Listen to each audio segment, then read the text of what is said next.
Welcome to another deep dive. Good to be here. So today we're really digging into some fascinating source material. It's all centered around this pretty wide-ranging conversation with Vice President JD Vance. Yeah, and what's really interesting, I think, is where it happened. Right. Kid Rock's new restaurant down in Nashville, definitely not your usual spot for a VP interview. No, not at all. And you kind of get the sense that maybe that setting influenced the conversation, made it a bit more, I don't know, candid. Could be. So our mission today is basically to unpack all of that. We want to pull out the key insights, maybe some surprising details. It covers a lot of ground, doesn't it? It really does. Everything from like personal stories about election night all the way to some pretty complex policy stuff on AI, healthcare, government spending, you name it. Okay. So yeah, let's just jump right into the material. Sounds good. Okay, so let's start right there with the setting itself, Kid Rock's place. Yeah, it's kind of hard to ignore that detail. Totally. And the conversation, it actually captures some specific details, like apparently there's a literal lion skin on the wall. A lion skin, yeah. Yeah. And Theo Van's tour dates were somewhere visible, too. Right. It just immediately tells you, okay, this is different. This isn't, some sterile DC office. Definitely sets a more informal tone right off the bat. And the conversation apparently opened with some pretty lighthearted banter, too. Yeah, like jokes about the Secret Service figuring out the scene, mentioning Midwesterners holding grudges, Theo's mom, I think, and just comments on Kid Rock's, unique vibe. That whole vibe, yeah. And the humor kind of continues, right? Yeah. There's this idea floated about Kid Rock performing at the Kennedy Center Opera. Which is amusing on its own, but then the VP mentions his wife is actually on the board there. Exactly. Adds another layer. And then there was that request from a cousin. Oh, yeah, wanting to party with Kid Rock and Hunter Biden. Which just kind of highlights the weird mix of personal and political that pops up, even in casual chat. And there was even that quick detour into, pop science, the Huberman hand-length test. Yeah. Leading to everyone probably looking at their own hands. Right. It seems minor, but it sort of underlines how casual and kind of sprawling the conversation could be because of where they were. So from that sort of lighthearted stuff, the conversation takes a pretty noticeable turn into history, Civil War history specifically. They actually talked about searching family names in a database, seeing who fought. Finding ancestors on both sides, Union and Confederates. Yeah, which isn't uncommon for a lot of American families. And the vice president apparently stated a clear preference for the Union side and for Lincoln. Okay.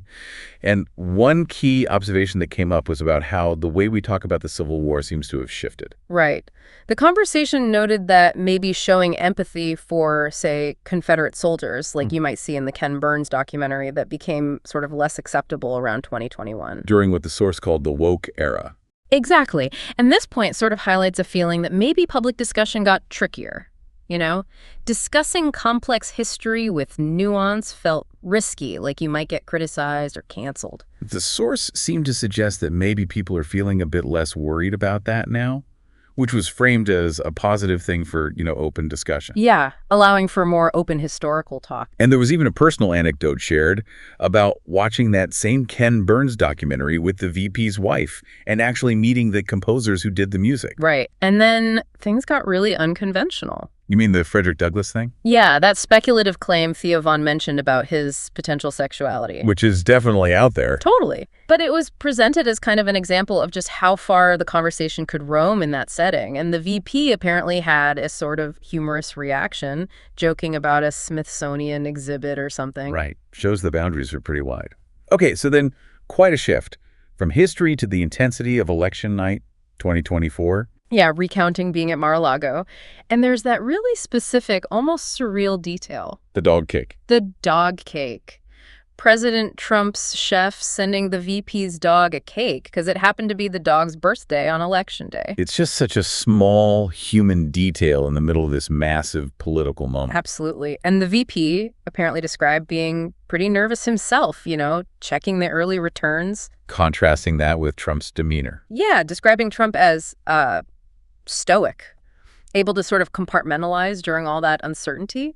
And they mentioned the campaign's own data was actually running ahead of the media reports. Right, giving them an early sign that things were going better than maybe the public narrative suggested at that point. Which leads to that moment of realization. The quote was something like, "Oh my God, Donald Trump's going to be the president and I'm going to be the vice president." Yeah, and described, using that metaphor, the dog that caught the car. Followed immediately by this feeling of, wow, huge responsibility. You can almost feel the energy they described, like when Pennsylvania was called at the Victory Party Hotel.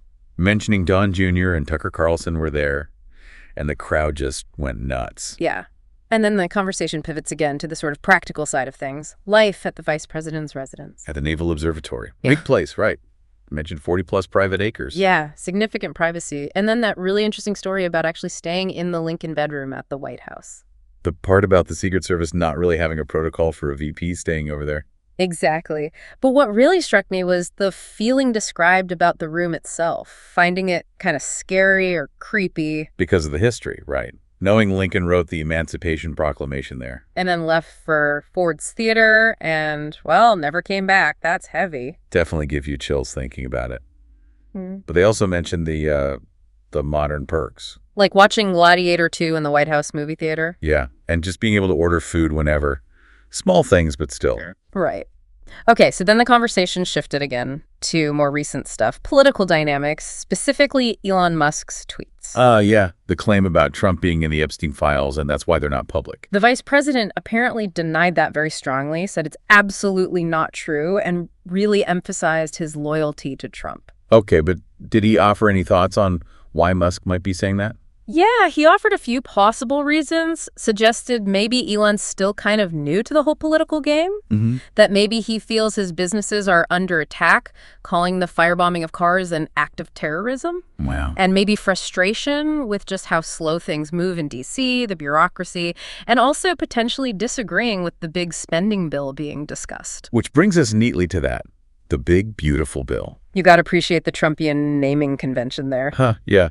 It does raise that common question, though, doesn't it? Why do we always seem to get these massive omnibus bills, these sort of legislative gumballs, instead of voting on things separately? Yeah, it's a fair question. According to the conversation, the reasons given were mainly about, well, speed in politics. Speed in the sense of the parliamentary process. Right. Doing every single bill individually could apparently take over a year. And they have deadlines, like preventing tax increases set for the end of 2025. Okay, so bundling things is faster. And the political strategy part. The idea is if you package campaign promises together, you make it more likely they'll pass. You include stuff that reluctant members do like to get them to vote yes on the whole package, kind of a something for everyone approach. Makes sense from a strategic standpoint. And the source listed some specific promises packed into this bill. Yeah, things like cutting taxes on tips and overtime, Okay. cutting taxes on Social Security, border security measures, hiring more border patrol, building more wall, a lot of core campaign points. Now, there are always criticisms of this bundling process, right? Like Representative Thomas Massey's point about the 72-hour rule. Yeah, the idea that lawmakers should have 72 hours to read a bill before voting.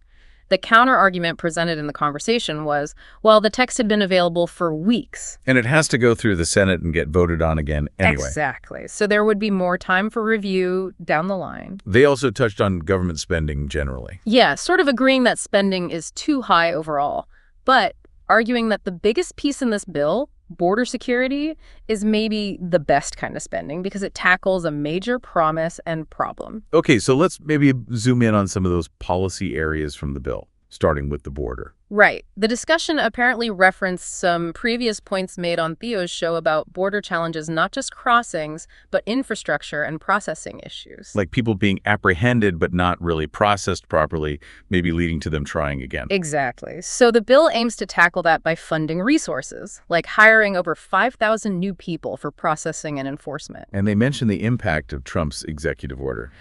Yeah, stating it led to a 96% drop in illegal crossings by empowering Border Patrol more directly. But there's still the huge challenge of the people already here illegally. Acknowledged as a massive issue, the source mentioned an estimate of 21 million people. Processing that backlog, whether for deportation or legal status adjustment, requires enormous resources the government doesn't currently have. Which the bill is supposed to help provide. That's the stated goal, yes. Okay, next up, something pretty controversial that was apparently tucked into this bill, AI. Ah, yes. The provision allocating $500 million for government modernization using AI. Which sounds fine on its own.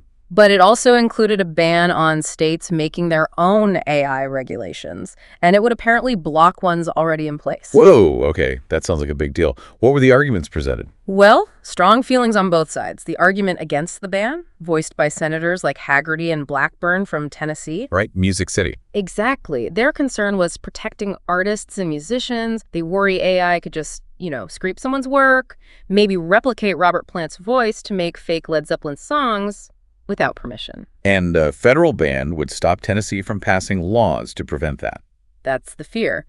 On the flip side, the argument for the federal ban was framed as preventing states like, say, California from putting in place what some see as overly restrictive or, quote, woke regulations. Based on things like AI bias in search results. Stuff like that, yeah. Concerns about hindering innovation or applying specific social agendas through state-level AI rules. So a real tension there. What was Vance's take? Did he think it would actually pass? He apparently thought that specific provision might not make it into the final bill, but he also acknowledged seeing the validity on both sides, wanting to stop potential state overreach versus needing to protect creative work. Interesting. And that AI talk led into a broader discussion about tech privacy, right? Government, private companies. Yeah, acknowledging that, look, modern tech obviously affects privacy. That's just reality now. But the conversation seemed to suggest maybe more worry about what private tech companies are doing. Kind of. Using that common example you talk about wanting pizza, suddenly you see a DoorDash ad, that kind of everyday tracking. The feeling expressed was maybe that's more immediately concerning than the government connecting databases it already has. Which connects to the Palantir deal mentioned. Right. Linked to a Trump executive order about making existing government info from DHS, FBI, Treasury, etc. accessible in one system. So the idea presented was, this isn't about collecting new data, but about making the data the government already has searchable and usable, mainly for law enforcement or national security. Peter Thiel's investment was noted. But concerns were acknowledged, too. Definitely. Especially Palantir's connections to things like the Gaza conflict. That fuels fear about how integrated data could be misused, maybe for targeting people. So what's the protection, according to the view presented? Essentially that the real safeguard isn't blocking data integration, but electing the right people. Ensuring the government doesn't abuse the information it already holds. It sort of put government data concerns alongside corporate data concerns as big privacy challenges. Okay. The conversation also went into global conflict, specifically Gaza, a really tough subject. Yeah, described as heartbreaking, acknowledging the difficult images everyone sees. The stated goal from the administration's perspective, described in the source, is trying to solve two problems at once. Which are? Getting aid to innocent Palestinians and securing the release of Israeli hostages, while also supporting Israel's need to defend itself against Hamas. And the point was made that sometimes people forget Hamas started this current round with the October 7th attacks. That was mentioned, yes. The overall aim articulated was finding a peaceful resolution where Israel feels secure from Hamas attacks in the future, but also ensuring aid gets to Palestinian civilians. The conversation also touched on the nature of the debate itself, didn't it? Yeah, suggesting the debate can sometimes feel like it degrades humanity by focusing only on one side's suffering. Like some on the left ignoring Israeli deaths, or some on the right ignoring Palestinian children's suffering. That was the dynamic described. And they mentioned envoy Steve Wickoff. Described as Jewish, pro-Israel, someone who tragically lost a child to an overdose, now dedicated to peace efforts. Yes. And the conversation highlighted that he faces criticism just for engaging in diplomacy, arguing that's unfair given his background and stated goals. What about the concern many people have about U.S. tax dollars funding military actions? The perspective shared was basically that people should demand their tax money be used effectively to actually solve problems. This was contrasted with spending under the previous administration, like the large sums sent to Ukraine, potentially without enough parallel diplomatic push for a settlement. So the idea is that the current approach would involve pushing harder for settlements in conflicts like Russia-Ukraine. That's what was suggested, yeah, arguing that focusing on diplomacy alongside aid ultimately saves more lives. Okay, bringing it back home then. Domestic policy. Healthcare costs came up again. Right, specifically President Trump's executive order on price transparency. We've talked before about how you often have no idea what something like having a baby will cost beforehand. It's crazy. And the healthcare industry is just massive. Huge. And the source highlighted the resistance to transparency, especially from the pharmaceutical industry, noting they donate heavily to both parties. And there was that point about Americans essentially subsidizing global healthcare. Yeah, that was a key argument presented. Americans pay way more, like 22% of our economy versus maybe 10–11% in Europe. That extra spending here funds a lot of the innovation. Which then lets other countries negotiate much lower prices for the drugs developed here. Exactly. The Ozempic example was used much cheaper in Canada, even though the R&D and initial market is largely U.S.-driven. So the goal of the price transparency EO and related efforts is? To try and flip that script. Make Americans pay less, maybe Europeans pay a bit more, leading to more affordable drugs here long term. Which could help with things like medical bankruptcies and budget issues. That's the argument. Reduce costs for Americans, make the system more sustainable. And Secretary of Health and Human Services, Bobby Kennedy, was mentioned as key to implementing this. Right. Okay, so as the conversation in the source wrapped up, it kind of circled back, didn't it? A little bit of lighthearted talk about the interview itself, potential criticism, the learning process. Yeah, and even some local mentions like Trey Hendrickson from the Bengals and a joke about the big, beautiful bill funding local stuff. Bringing it back to that informal vibe from the start. Yeah, it really bookends a discussion that went all over the map, from really personal stuff to deep policy dives. This whole deep dive, looking at the source, it really just highlights how varied these conversations around politics and governance can be now. You get the personal, the historical, the policy details all mixed together. It kind of challenges you to think about how all those things connect, especially for people in positions of power. Definitely. So what does listening to all this mean for you, the listener? We've covered a lot. Shifting views on history, the intensity of winning an election, the nitty-gritty of big legislation like that big, beautiful bill, these complex debates around AI and privacy, even how U.S. healthcare costs connect globally. A really wide spectrum of issues. Yeah. So as you think about all these different viewpoints presented in this conversation, the reasons behind policies, that constant tension between, say, security and privacy, how things we do here affect the world. Maybe consider this. We live in an age where information hits us from everywhere, sometimes from really unexpected places, like, Kid Rock's bar. How do you sort through it all? How do you figure out what's important, what's just noise? And maybe more importantly, what role do you think we as citizens have in holding power accountable for how it uses all the information and resources it controls?